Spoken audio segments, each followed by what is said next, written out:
حبيبتي يلي نظرة عينيكي بتتكلم مصري، يلي لمسة ايديكي بتسكن عصري، يلي كلامك يعرفه الأقصى والداني، يلي قلبك كله حنان وعطف وابتسام، يلي يسكن بداخلك الأمن والأمان، ويلجأ إليك كل من كان.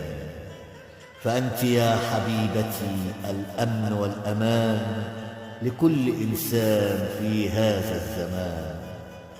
أنت الطيبة والكرم والعطف والحنان، ويشعر به كل إنسان يا ضرة الزمان والمكان. حبيبتي يسعد بك كل إنسان في هذا الزمان.